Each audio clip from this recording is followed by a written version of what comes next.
falar hoje sobre sexualidade infantil, como lidar com as manifestações sexuais da criança. A dificuldade em lidar com esse tema decorre de tabus que envolvem a sexualidade humana. O senso comum reveste a infância de uma inocência angelical e sustenta a ideia equivocada de que as crianças são seres assexuados. Entretanto, a sexualidade infantil se manifesta naturalmente nas brincadeiras, no interesse pelos genitais e nos questionamentos, que costumam constranger os pais. A dificuldade em lidar com esse tema decorre de tabus que envolvem a sexualidade humana. Incapazes de discernir as diferenças entre sexualidade da criança e do adulto, os pais temem que os filhos possuam comportamentos de natureza sexual. E através do modo como os adultos apresentam a sexualidade à criança, é que ela constrói suas crenças acerca disso, percebendo como aprazível ou indecente. Entretanto, atravessados pelas próprias repressões sofridas, os pais censuram ou punem os filhos em situações que deveriam promover a educação sexual.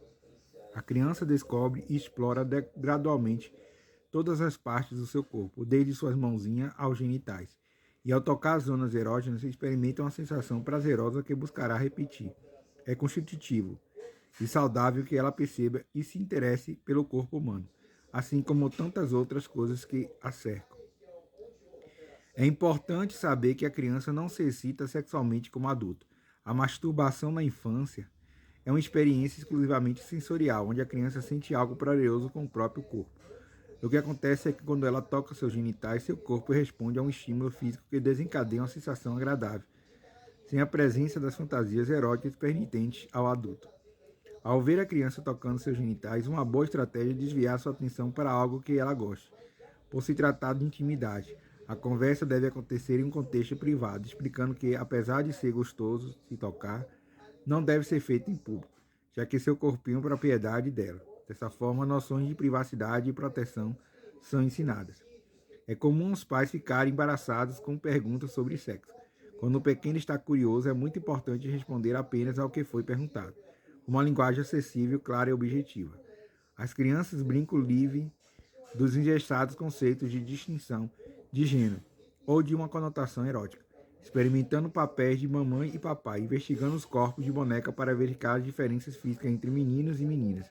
Curiosas podem até querer ver o genital do amiguinho.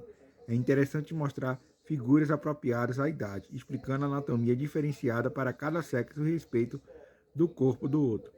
A sexualidade infantil é um assunto polêmico que desafia pais e professores, pela bagagem rica em crença que mistifica e não a trata como aspecto natural e intrínseco ao humano. A censura produz distorções sobre a sexualidade e pode provocar danos na vida sexual adulta, como disfunção erétil, ejaculação precoce, anorgasmia e vaginismo.